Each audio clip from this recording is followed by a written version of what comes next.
Okay, shall we get started then?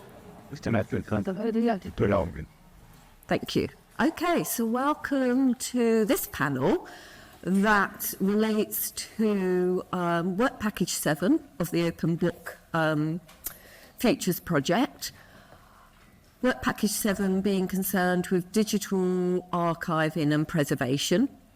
We've been involved in many elements of work, including looking at legal deposit and digital preservation in national libraries, looking at open metadata, looking at link rot, and looking at PhD theses. And before I introduce our panellists, I actually wanted to mention various people that have been involved in Work Package 7. So we've got our external members of that work package are the British Library. So we've got Chloe Helmsley here. We've got Ilke Holt, both from the BL, who have been involved in the work package. We've got Graham Stone. I don't know if he remembers being involved in Work Package 7. And Paul Stokes, both from, well, formerly Graham JISC, but Paul Stokes currently at JISC. The co-leads for Work Package 7 are Rupert Gatty and Gareth Cole. I've been involved as leading aspects of the research from Loughborough University, together with Holly and Sally, who are research associates at Loughborough. And we've been collaborating with the Digital Preservation Coalition on this particular piece of work related to digital preservation of PhD theses. So Jenny Mitchum and Dorothy Vore at the DPC. So we have our two panellists. So we have Zoe Stockdale from the University of Loughborough, who's the Assistant Registrar there, so she oversees doctoral college activities. Simon Bains, who's the University Librarian at the University of Aberdeen. Before we get to our two panellists, I wanted to introduce some of the work that we've been doing in the work package regarding PhD theses, because we sent some materials to Zoe and Simon and asked them to comment and reflect back from their perspective. So it's only fair that I share with you what I shared with Zoe and Simon. So I'm going to talk for about 15 minutes. Zoe and Simon have been given about 10 minutes, but I think we'll forgive them if they take a couple of more minutes more each. And then we'll open the floor for discussion. Here's a slide that's about everyone who's on the work package. Right, so apologies for the tiny font there. So why focus on PhD theses? Because universities have got this right. With the pandemic, many universities, well, most universities in the UK transitioned to digital submission only for their PhD theses. That was a kind of a short-term solution. And then after a couple of years, a lot of institutions reviewed that and said, well, you know, why are we asking for a physical copy? Let's stick with a digital submission. Some institutions still ask for a physical copy, as well as a digital copy that goes into the digital repository. Job done, right? It's digitized, it's in a PDF file, and it's gone onto the system. But what about the long-term access? So the PhD thesis, for doctoral researchers, it's often, they see it as the end of the road. They're submitting their PhD thesis to get a qualification from their university. And they don't see it as a scholarly output per se that has longevity beyond submission after the PhD viva. But PhD theses contain really important intellectual heritage. There's a lot of scholarly knowledge contained within a PhD thesis that may or may not go on to be published in more formal formats, like a monograph or a journal article. In 2023, the Digital Preservation Coalition noted PhD theses at risk at their bit list, so at risk of disappearing, of not being accessible over the longer term.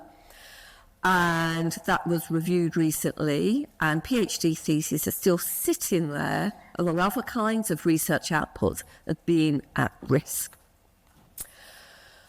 The fact that PhD theses are at risk was compounded by the distributed denial of service attack on the British Library. I think that was back in 2020. That will be etched in some colleagues' minds in this room.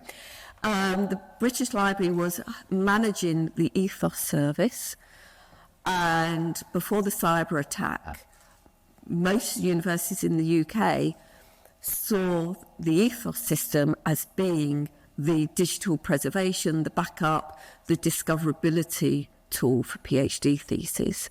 So if we have the pandemic, when most universities in the UK went for digital submission and digital submission only, and then a couple of years later, ethos is attacked and taken down, and due to complications and complexities, it's still not up and running, it's still not live. There's a metadata-only version coming online.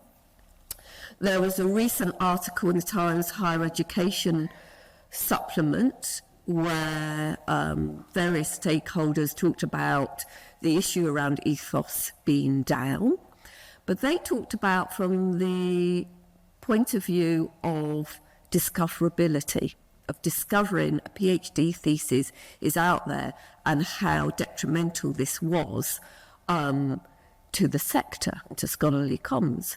But there's a deeper issue here that the BL was doing much more than making those theses discoverable.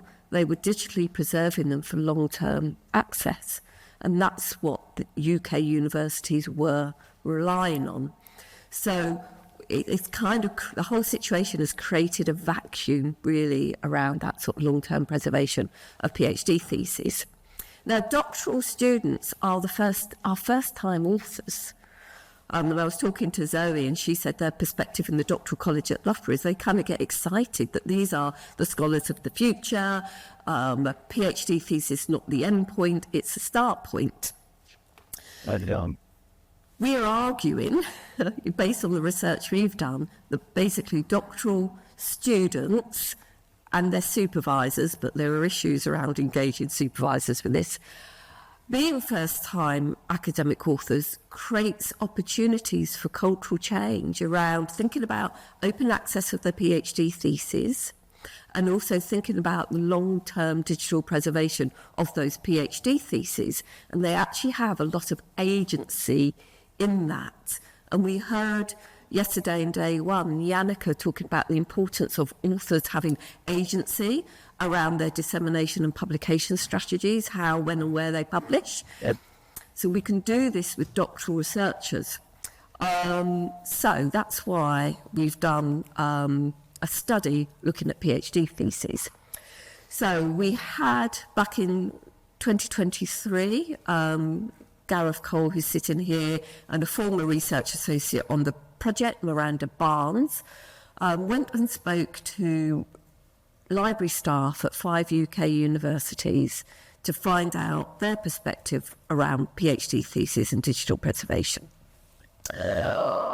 On the back of those conversations, because they raised a number of interesting issues, we then, in collaboration with the Digital Preservation Coalition, set up focus groups with library staff and doctoral college staff with UK universities. And again, we did another 5 focus groups with different universities, bringing together the perspective from the library and the doctoral college. And they were held online during December 2025. And we've done a thematic analysis on those findings, and that's what I want to present now, and that's what I shared with Zoe and Simon. So we've categorised our findings into 4 categories: perceptions, misperceptions, policies, priorities, systems, processes, and skills and training. And I use that anti-clockwise order deliberately. Okay, so let's talk about perceptions and misperceptions. And this was a surprising finding for us, and Simon might have things to say about that.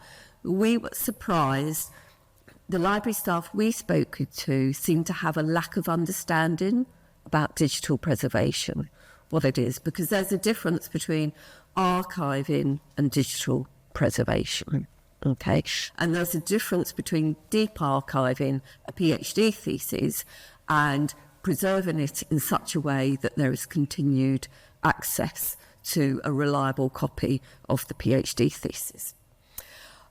That was a surprise to us because we were thinking, working with the DPC, one of the goals based on the back of this research, and we have other data as well, to develop open educational resources. And we're thinking, it's the doctoral researchers that need this.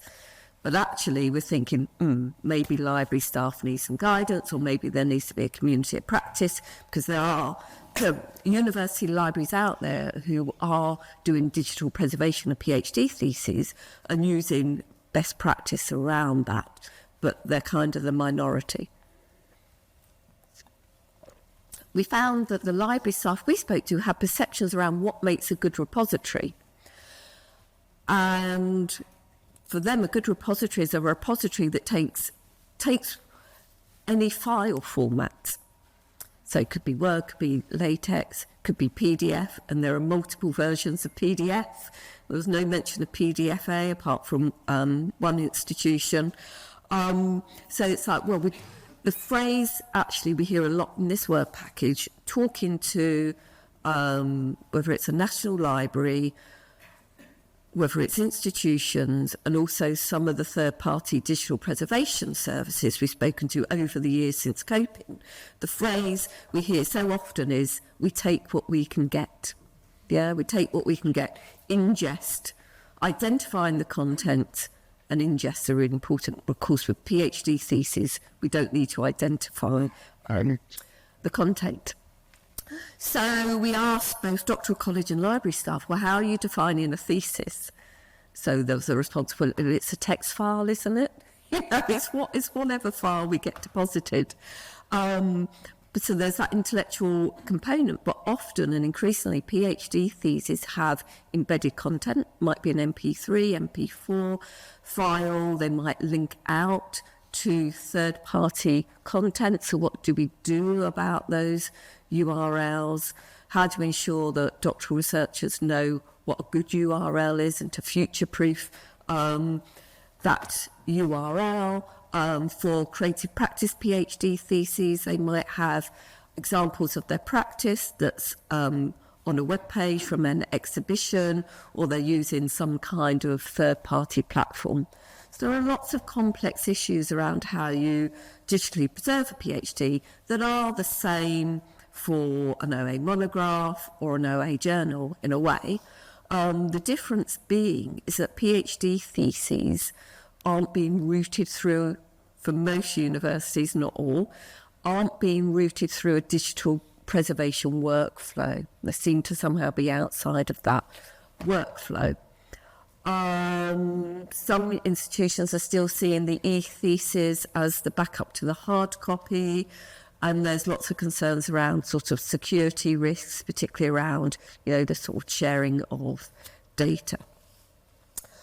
In terms of policies and priorities, for institutional priorities, for the institutions we spoke to, digitally preserving PhD theses did not seem to be the priority. Now, in the UK, we have something called the Research Excellence Framework. We've got which is REF 2029. So some of those repository staff said that right now we're focusing on research outputs, scholarly outputs, getting them into the repository and digitally preserving them to the extent they have a digital preservation layer to their repository. So we found the institutions we spoke to were providing short-term access, and that was the priority, but not long-term access. Now, I've used a lot of forward slashes in my slides.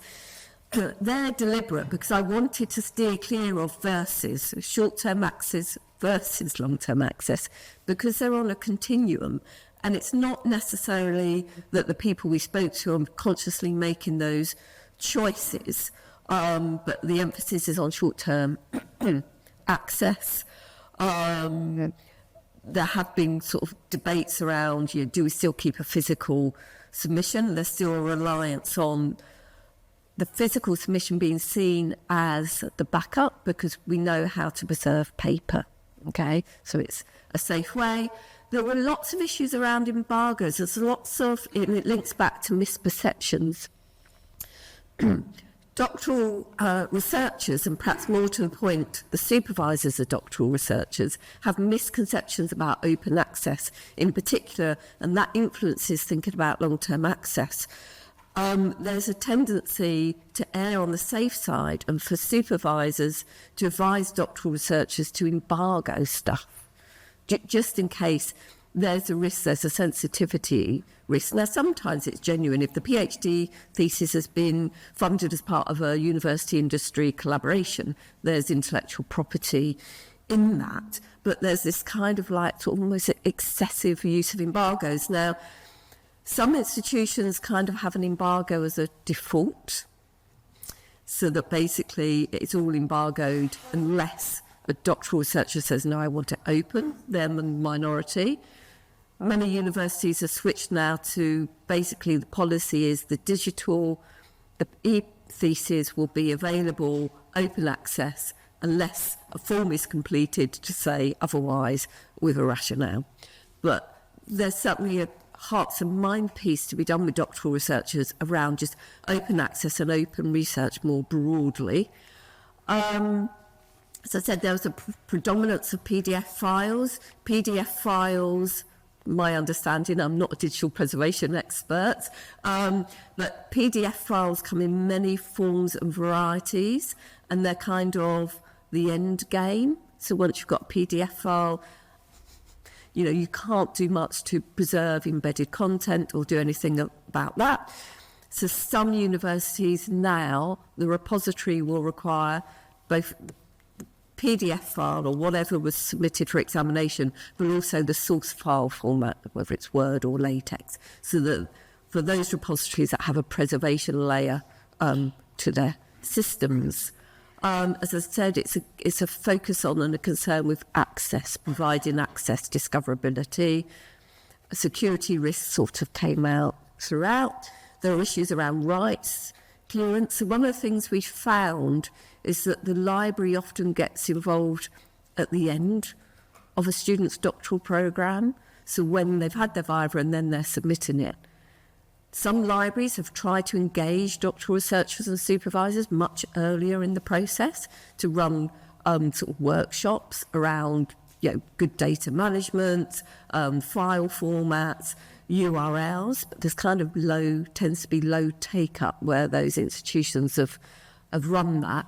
So there are issues late in the day, library staff having to advise around rights clearance. And oftentimes, if a doctoral researcher has not got copyright clearance in year 2 of their programme, then the PhD thesis can end up being embargoed simply because the doctoral researcher wasn't aware of. So there are all these good practice things that we know just from open research that are actually really important for long-term access, that are kind of small wins, really, or I say small wins, but so we think that basically preservation is scalable based on what we found with UK universities around just starting small with skills and training. So we noticed a general skills gap, so we said we were kind of surprised to find that amongst the library staff. The skills or knowledge gap between student and supervisor. So a student might be engaged in open research or heard about open research, but a supervisor might be sceptical towards that, so would advise the student accordingly. So lots of misinformation. We know there's lots of misinformation around open access and open research, and it doesn't help that predatory publishers mimicked the gold OA model back in the day. But some universities were doing pre-preservation activities like basic, really good data management skills about how you name a file format. But they didn't see that as digital preservation. So there is a kind of educational piece there for everyone, really. At the moment we saw, indications of a kind of a light touch preservation, so not really getting into the kind of, dealing with the embedded contents and all the possible permutations from that. Definitely, I know that many libraries do training around copyright, but perhaps supervisors need more of this. And I think, it's easy to say, but we need to bring in the library earlier in the stage. Right, so next steps, we do have staff and student survey data to analyse, and that will be published at some point. We are designing recommendations for both practice and policy for different stakeholders. Working with the DPC, we will be developing guidance training materials, but we need to scope out and really identify where that's needed or where that could be most effective, and also identifying areas for future research, and that's why a panel like this is really useful. So that's what we've done. So I'm going to hand over to Simon for his response to that.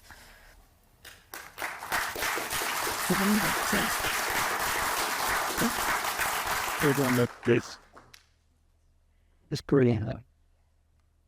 So, I should pull us. Good morning. Can everybody hear me okay? Yeah, okay. Well, there's been some in and outs with microphones today, I think.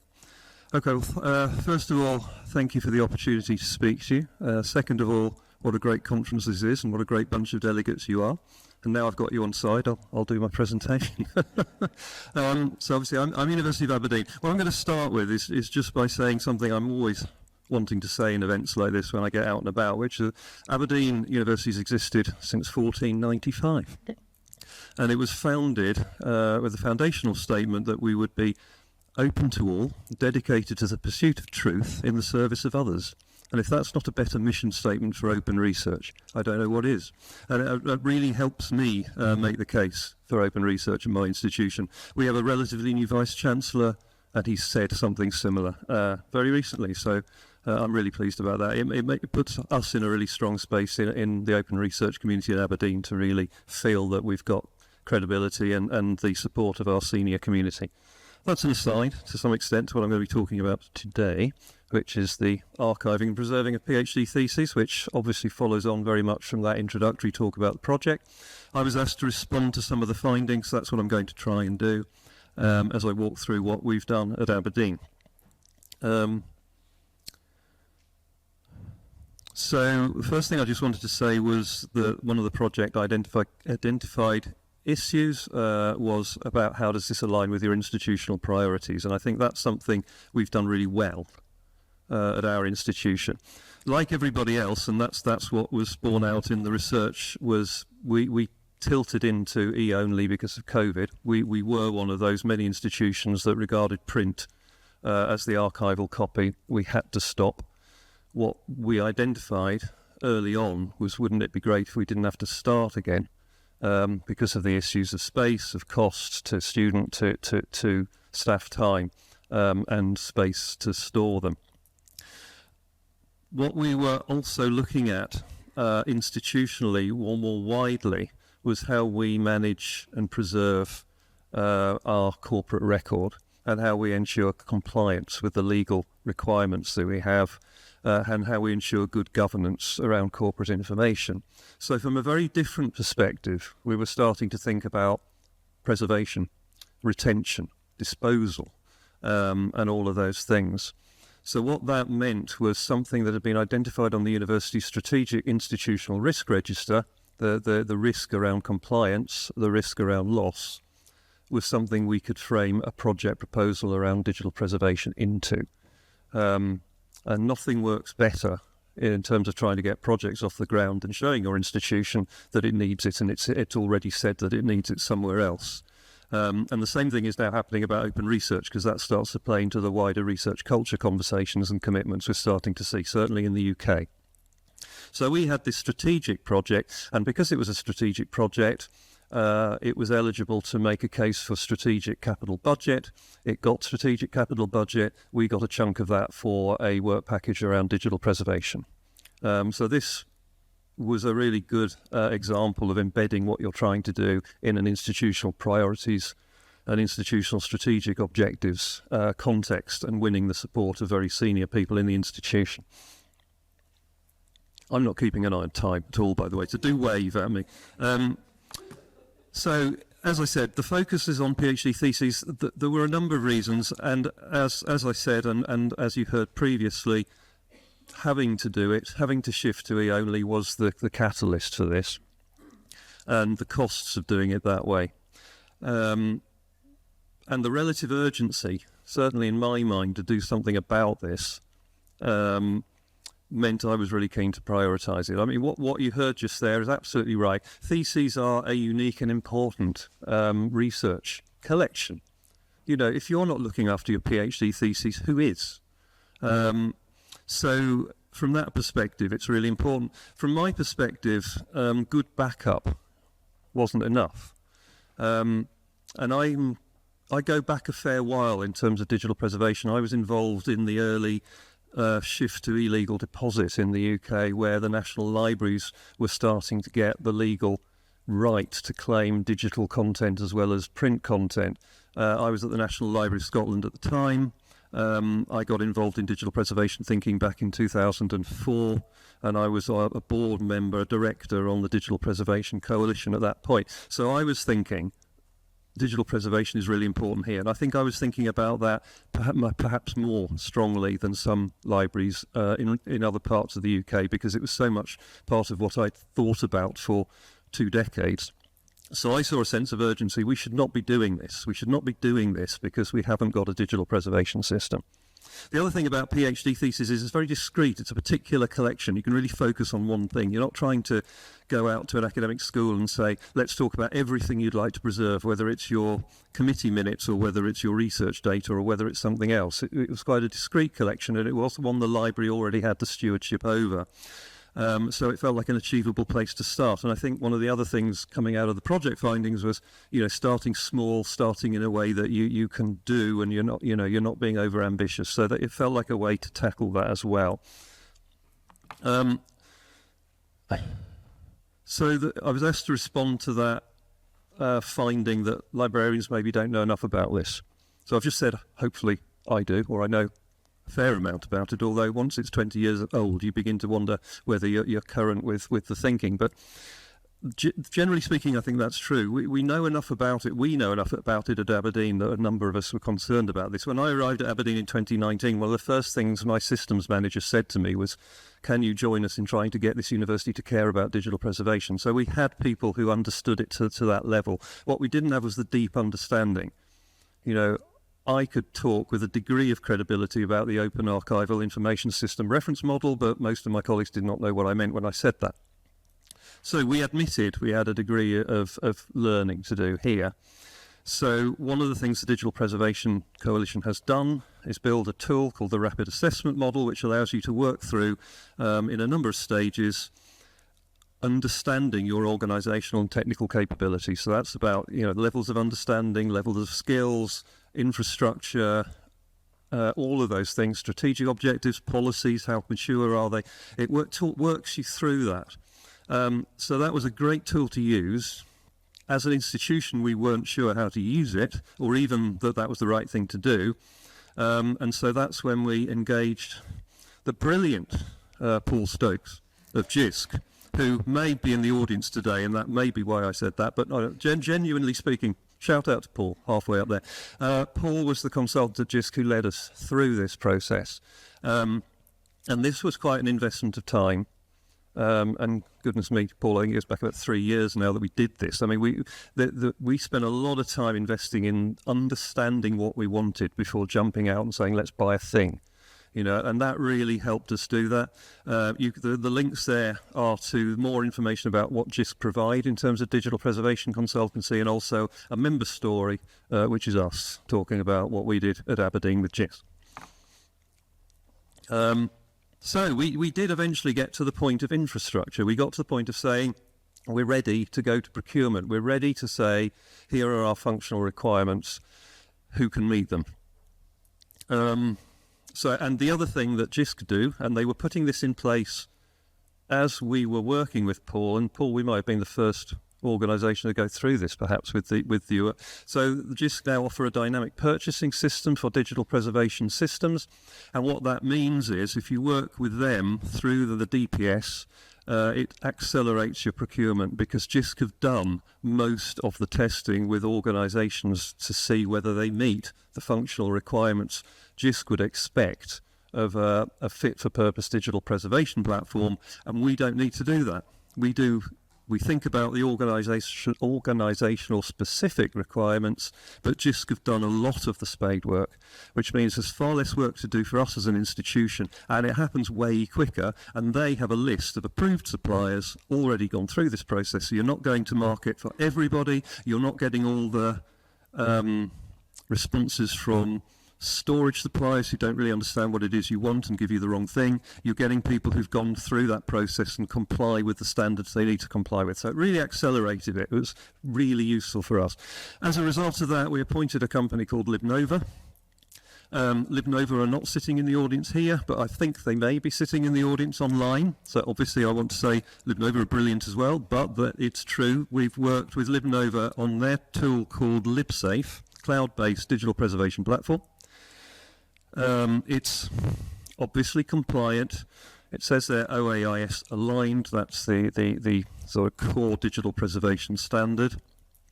And they worked with us and worked through an implementation phase for this, where we ingested the back files of our theses back to 2020. So we had all the e-only ones.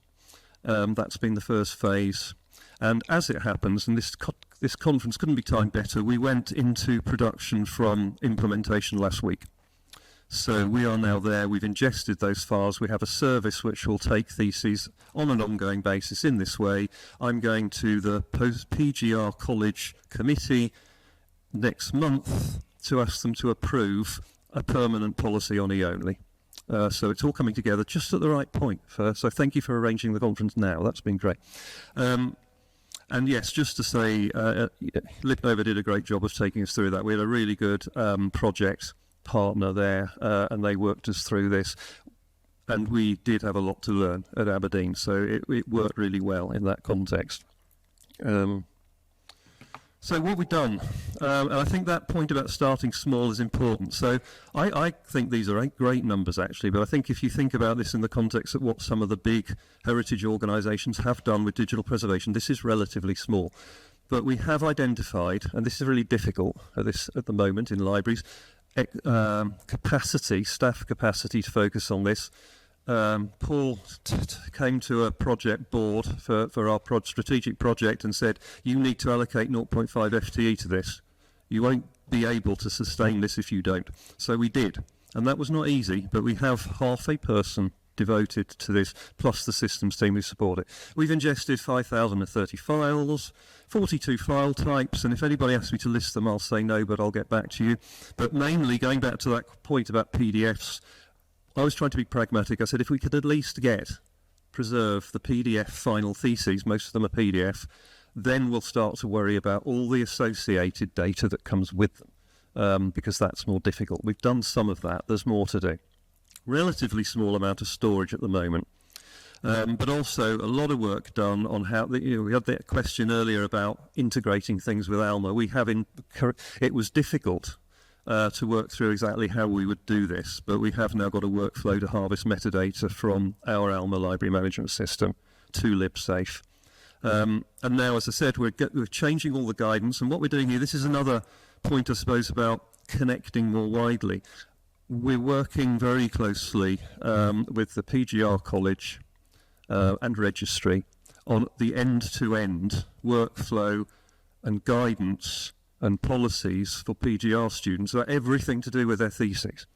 So it's not just the end. We're saying from the beginning through to the end, what are all the things you do, connecting it with what they're just putting into place, which is plagiarism checking for submitting theses for examination, through to when you final thesis, how do you submit that to the library to get it preserved, and all those issues about embargoes and access is also picked up there. So it's part of a joined up project across the institution, which makes it much more likely to succeed.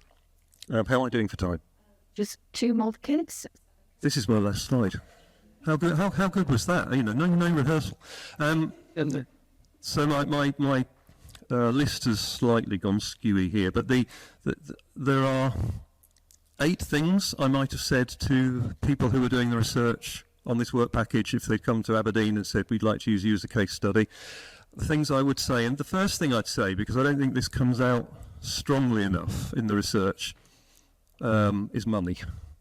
You know, we all know what it's like at the moment in our institutions. It's hugely difficult to get the budget to do things like this. It's hugely difficult to convince people this is a priority. And that's why it was important to get into a strategic project, because it gave us access to capital budget.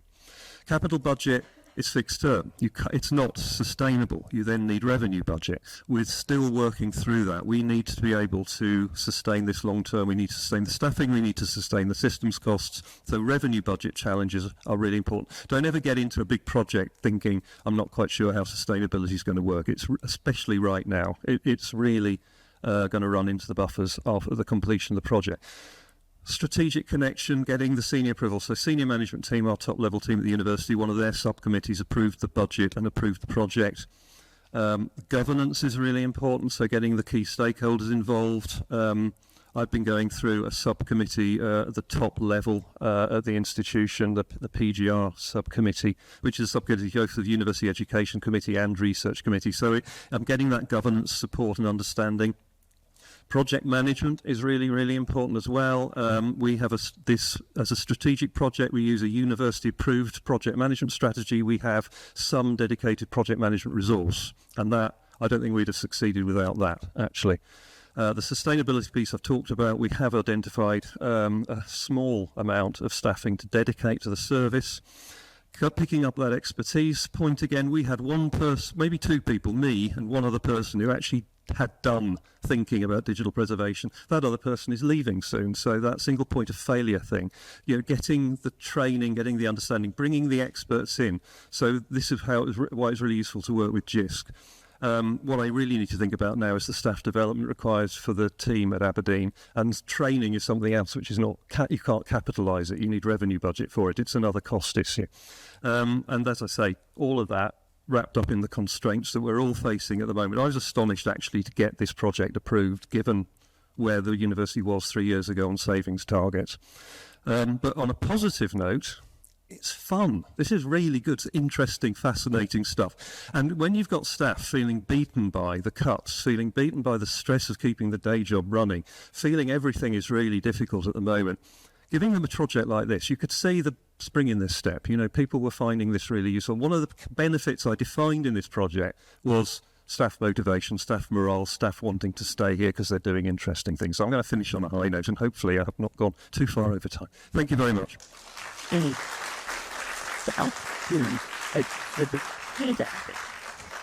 Good. Right, Zoe, it's over to you. Slide. Thanks so much. Thank you. Hello, welcome. I would just like to say thank you very much. I feel a little bit like I've snuck in as an interloper to this because I'm from a different professional service. So thank you for the invitation. So I am in the Doctoral College office at Loughborough University. So I'm very much policy and procedure for doctoral researchers. So that is what I've sort of focused on with my slides. So I'm very much policy and priorities in that stream of the work. I have shamelessly borrowed this from Jenny. So essentially, yes, institutional priorities, they can very much differ between different parts of an organisation. So library is worried about the formatting and how it will be preserved forever. Doctoral college is basically worried about make sure your thesis is in there so we can get you through graduation. Thank you, bye-bye. Supervisors can be a variety of opinions about your PhD thesis, and then the doctoral researchers themselves. It says in the research that the doctoral researchers they spoke to found that thesis deposit was just get it done so they get their PhD. That's not what we found in our office. We found actually that doctoral researchers care quite a lot about what happens to their thesis.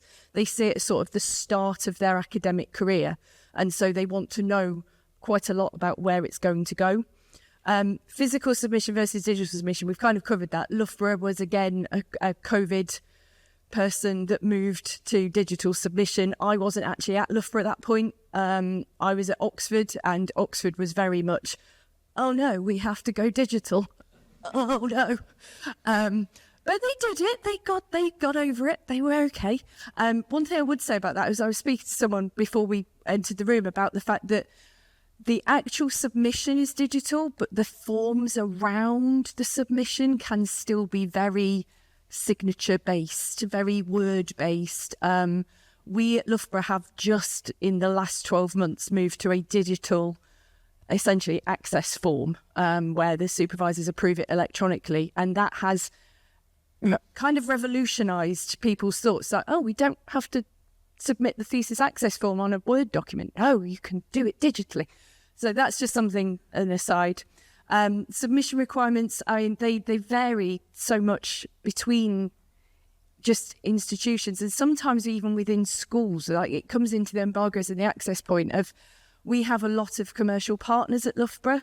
So a lot of our theses, a decent proportion of our theses are confidential, can never leave a room, through to, I want everybody to see this as openly as possible. I've been essentially funded by people to say, let's get this research out there.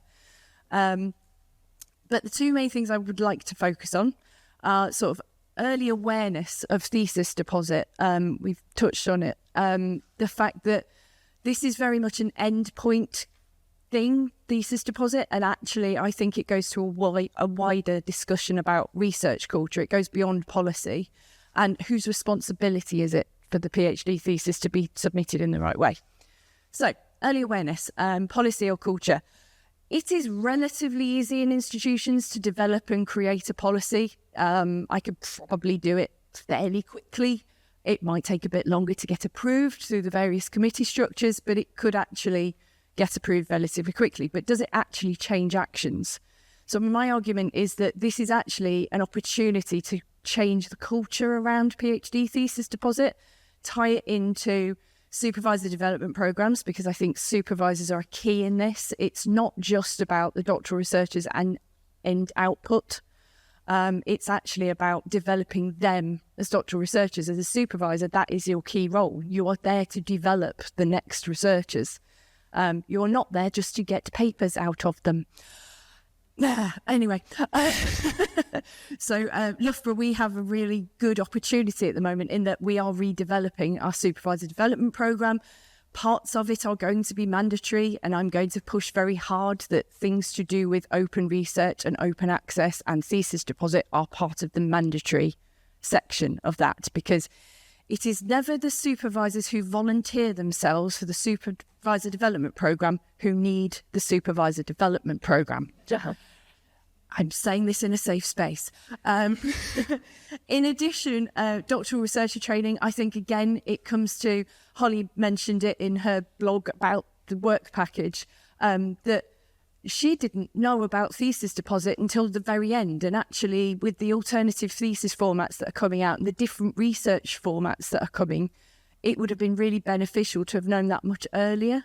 And I think that really plays into it. And that's, again, part of a culture change. It's not just a policy. It's not just us saying in the registry, you must have attended these 4 sessions in your first year so that you know what thesis deposit is.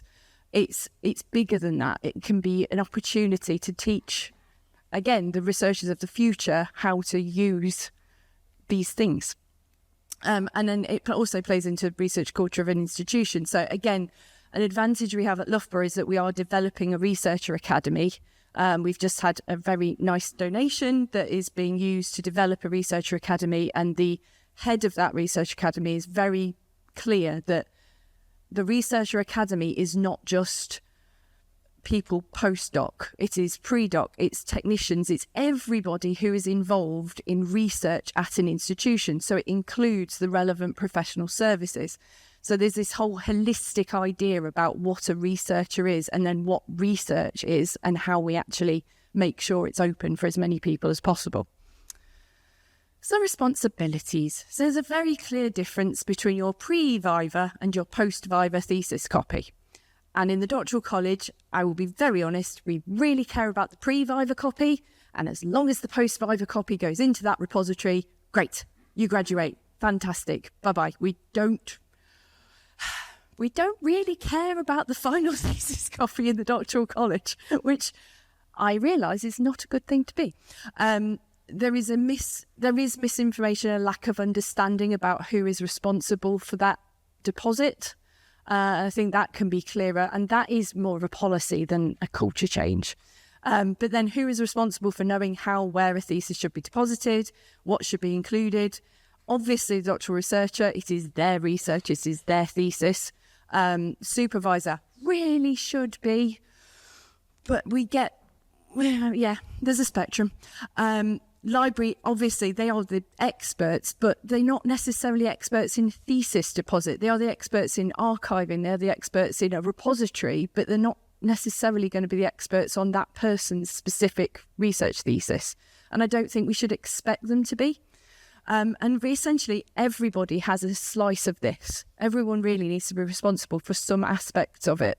But it does mainly come down to a doctoral researcher and their supervisor, and therefore we kind of need to educate them a bit. So I think my message is to educate our supervisors, and I think doctoral college really has a part to play in that. So yes, and sorry, I think I've given more questions than answers, so apologies. But yes, that was... just basically said all of that. Apologies. So yes, different requirements mean that priorities and policies we need to be clear with everyone, but they may also have different priorities within your institution, which I think I've already kind of said. And that would be it. Thank you very much.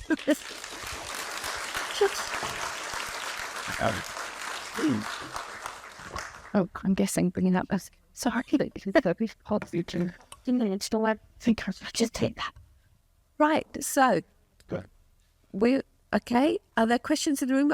Do we have questions online? So, oh, okay, right. Questions or hands?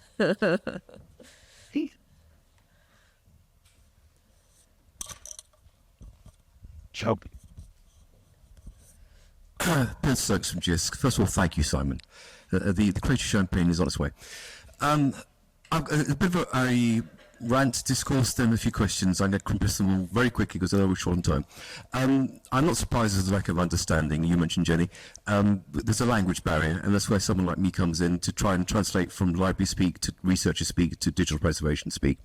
And policy is mentioned several times. Policy drives culture and strategy and budgets, and it's really, really important to get the policy there at the beginning and right. Simon, you mentioned training, ongoing stuff. DPC, Novice Know-How, quick shout out to DPC.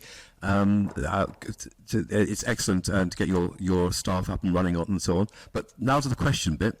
Who are you doing it for? Have you asked yourself this question? Why? And what would happen if you didn't do it?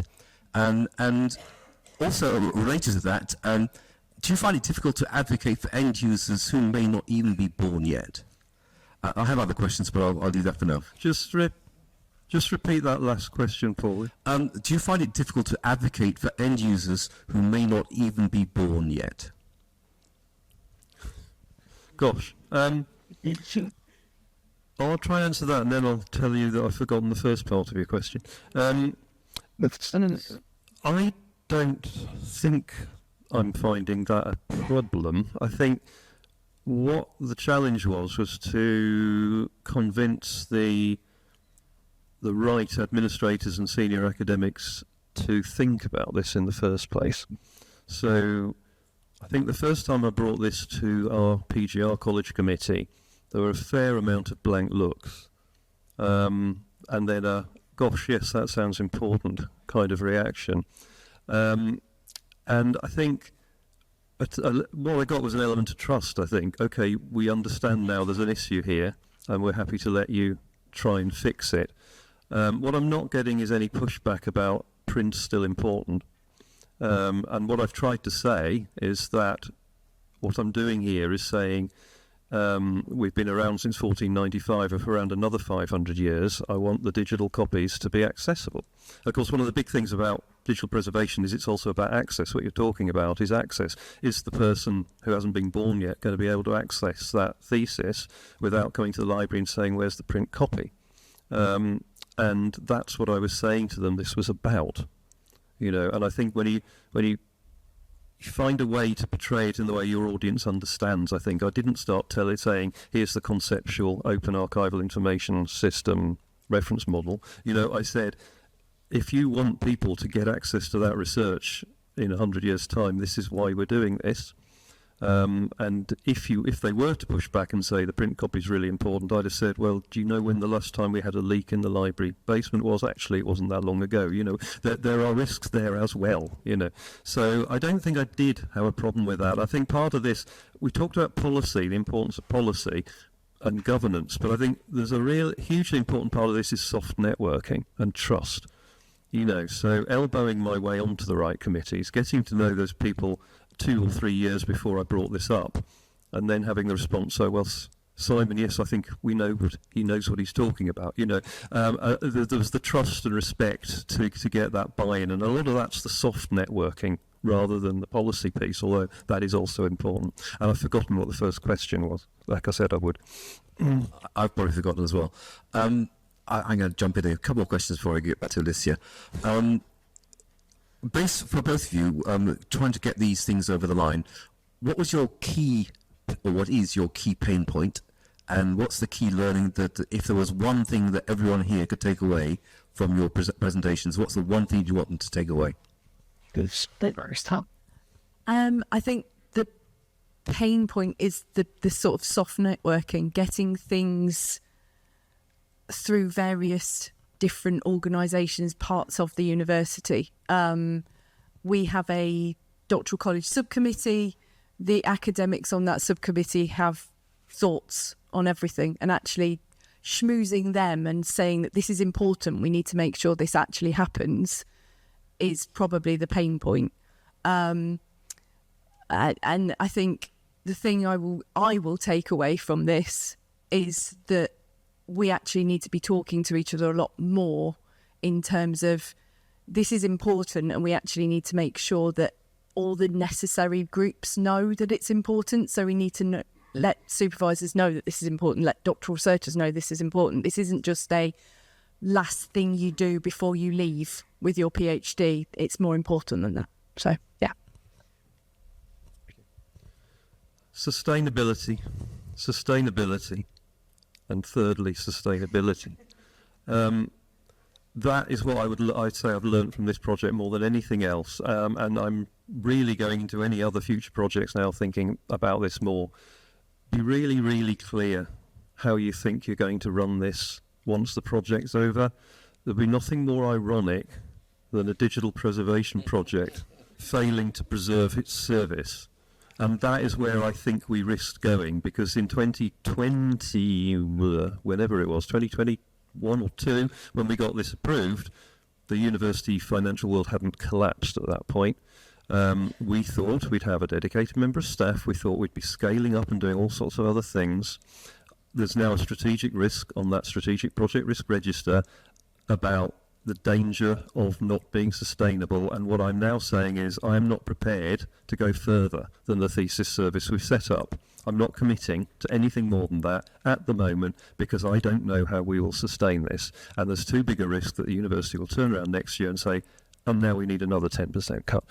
Doesn't look likely at the moment for me, fortunately, but you know, that's the thing that worries me, and I'm finding this more every project I have started since I got to Aberdeen, because of the first there was COVID, then there's financial crisis. Every project I thought I had a sustainability plan for, I've realised it's not a strong enough sustainability plan. It's not robust. You know, so next year I'm going to buy furniture for the library, because that you know, the sustainability issues about that are not nearly as great, although they do fall apart when the students kick them. But I think that's the thing for me. At the outset, Know what your plan is when you finish, and know that you've got budget for it. That's it. I think, yeah, I have a question from online.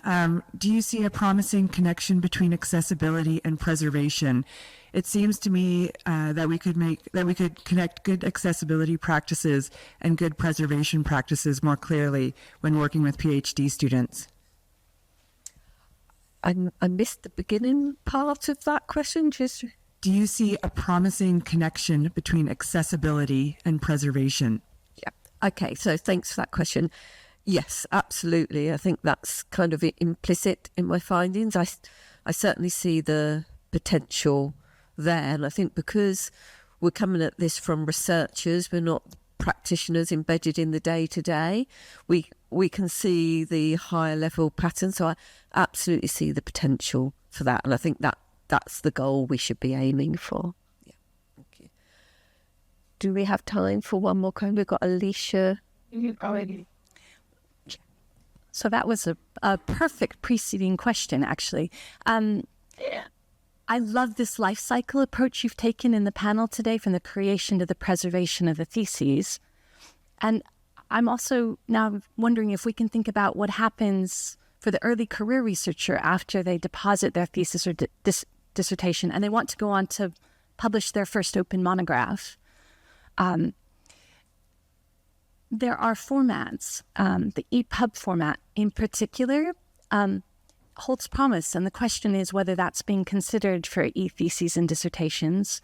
It's a lovely way to actually publish a book that's well formatted and has embedded media, and it's also a highly accessible format.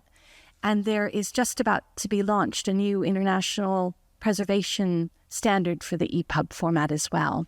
So does that have a potential role to play? Is anyone thinking about that? I think that'd be a good question for Simon, since you've been... That's a really good question for me to think about. I was just reflecting actually before coming here, and having been at Research to Reader, where there's been a lot of talk about publishing more generally, but what we haven't done yet is connect this piece of work with theses to the other big project we're running and worrying about sustainability for, which is Aberdeen University Press, which is relatively new, like everybody else, open access press. And that is somewhere we should be starting to think about what's the preservation requirements that we should be fulfilling versus the preservation requirements that people offer to the publishing community more widely. So I think that what that would go back to for me is the fact that we've started small, we've focused on theses, and within that we've focused mainly on making sure the PDFs are compliant. My colleagues have explored other file formats as well. What we need to do is decide what to do next. And the conversation in Aberdeen at the moment is, do we build on where we've got to? And that would be a really good way of thinking about building on where we've got to. Or do we need to go somewhere else? And that's a really interesting question, because we've made this so wide, which is good, because it's strategic. The university could decide that the most important thing to preserve next is court papers. Or it could decide student registry records. It could be somewhere entirely different. And we're at the stage of the project where we are trying to work out a classification approach to decide what the high priorities are. So it's a crossroads for me at the moment. I think Opportunity to, I'd like to build on what we've done with theses. I'd like to think about Aberdeen University Press. We might want to think about what many libraries think about, which is their digitised collections, their digital archives. But we might tilt somewhere entirely different. And I think that's important. It's important not to dismiss that, because what this needs to remain is strategic. What does the university think is the most important thing to do next? And that's a question we'll be answering probably just the next few months. it will. Okay, thank you, Simon. I think we're out of time now. So thank you all online. I'm sure the project work package team can answer the questions online in due course. But thank you all for your attention and participation. Thank you.